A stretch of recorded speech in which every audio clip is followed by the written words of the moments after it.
a gente percebe, está linkado também com isso que a gente acabou de falar, né? Que hoje a igreja, né, não só as crianças, os jovens, mas todos nós, né, todas as idades, a gente sofre um bombardeio aí, o inimigo, a gente vê que há algo sobrenatural utilizando aí todo tipo de meio de comunicação, não é, para influenciar. E aí, às vezes, o jovem fica um pouco confuso. Outro dia eu recebi uma pergunta aqui, eu queria se o senhor pudesse falar rapidamente, um conselho para o jovem cristão na questão da escolha de música, mas isso não é só para música, né?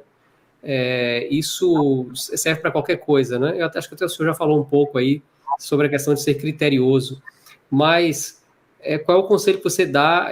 Quais são os tipos de conteúdos, né, que um jovem cristão precisa buscar para que ele não se perca no meio do caminho aí, como tantos jovens estão se perdendo hoje dentro da igreja por enveredar por certos tipos de conteúdo?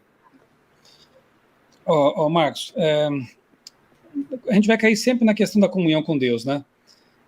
Um copo cheio é mais difícil de ser preenchido com outras coisas, quando ele está cheio de coisas boas, né? Um copo vazio tende a ser preenchido por todo tipo de coisas, né?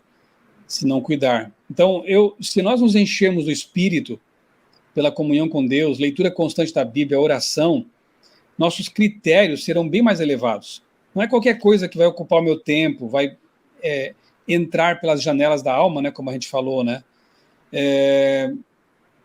Uma pessoa que não tem comunhão com Deus, não tem esse relacionamento íntimo com Deus, não dá valor à Bíblia, aos livros do Espírito e Profecia, ela vai ter dificuldade, sim, porque o filtro dela vai ser ineficiente.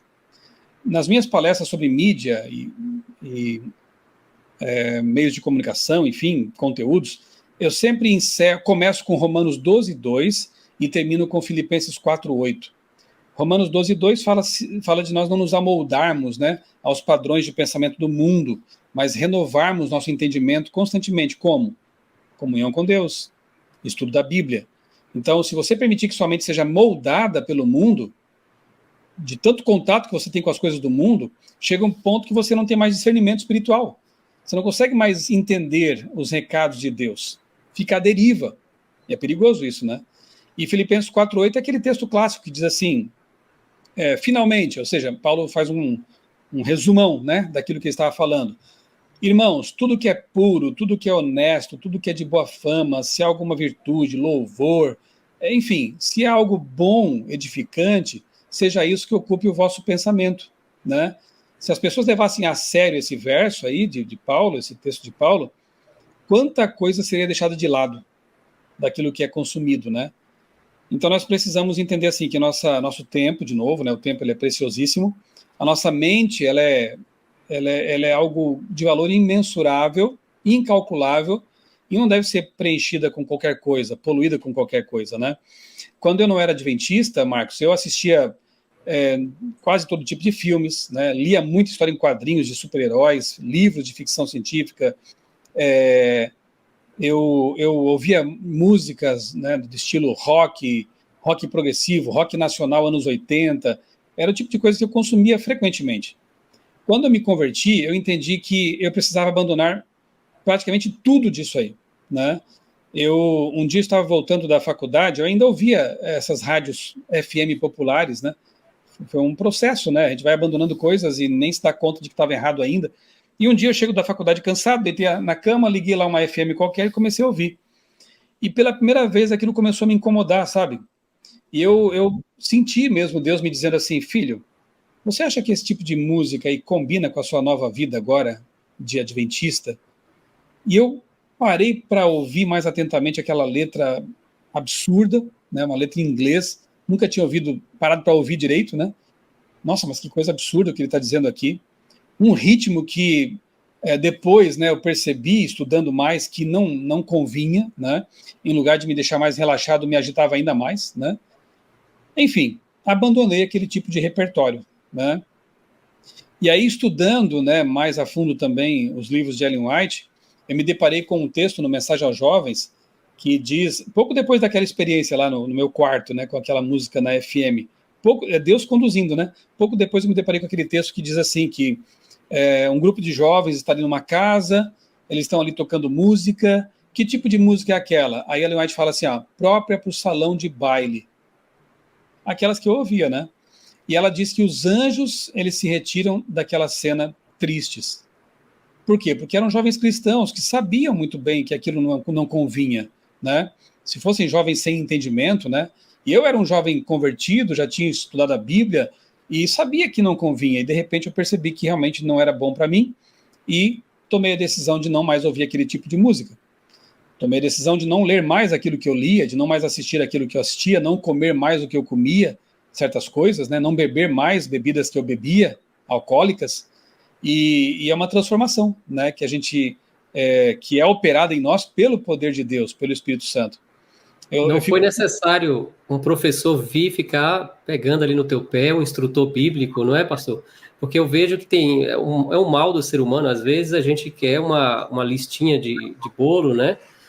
Faça isso, não faça aquilo, mas é o que o senhor falou, a gente, quando está cheio do Espírito Santo, a nossa mente, a mente de Cristo está no lugar da nossa mente, a gente consegue ter percepção, né? Não precisa nem estar um sensor te falando o que fazer e o que não fazer, não é? Se bem que às vezes também é bom que haja um instrutor, né, amoroso, Sim. fundamentado, que nos oriente também, claro, mas Deus tem várias formas de nos alcançar. O que a gente não pode fazer é adotar aquela filosofia do nada a ver, né? Aí o pregador fala sobre, sei lá, vestuário cristão. Ah, nada a ver, isso aí é um assunto ultrapassado. Será? Ah, eu vou lá fazer uma palestra sobre reforma de saúde. Ah, nada a ver esse assunto aí. Poxa, antes de você falar nada a ver, estude, analise, porque Deus é coerente. Aquilo que ele nos deu por revelação sempre faz sentido. Eu estou percebendo isso ao longo de 30 anos, né? Como é impressionante como a ciência está de mãos dadas com... Olha só, eu li hoje de novo aqui, saiu na Folha de São Paulo isso, né? Uma pesquisa, acho que canadense, se não me engano, concluindo o óbvio, o ululante, mas tem gente que às vezes só se convence quando a mídia ou quando uma universidade famosa divulga. Nenhuma dose de álcool é segura. Mas por muitos anos nós somos educados na mídia aí, né? Beba com moderação. Não existe isso, né? Ainda bem que a Vida e Saúde já falou disso faz acho que uns 5 anos. Demos matéria de capa na época, uma pesquisa publicada na revista Lancet, que é uma das mais importantes revistas de medicina do mundo, trazendo justamente essa informação. Nenhuma gota, porque a metabolização do álcool é cancerígena. Veja só, antes de causar cirrose ou acabar com os teus neurônios, ela já começa a produzir elementos carcinogênicos no corpo, em vários órgãos. Deus sabe o que faz. Aí, Bom, eu decidi obedecer a Deus pela fé, primeiramente.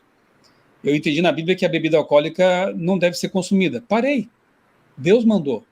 Hoje tem razão, né? Hoje mostra que tem razão. Ah, mas qual é a razão para não ter sexo antes do casamento, por exemplo? Deus mandou, eu obedeço, né? Vou obedecer. Depois você vai ver, vai colher os frutos disso. Na sua vida conjugal, na sua vida emocional, né? Se Deus mandou, ele tem um motivo. Ele é o Criador. Se não temos ainda nenhum recurso científico para comprovar aquilo, vá pela fé. Aceite, creia. E com o tempo você vai percebendo que aquilo realmente foi a melhor escolha que você podia ter feito.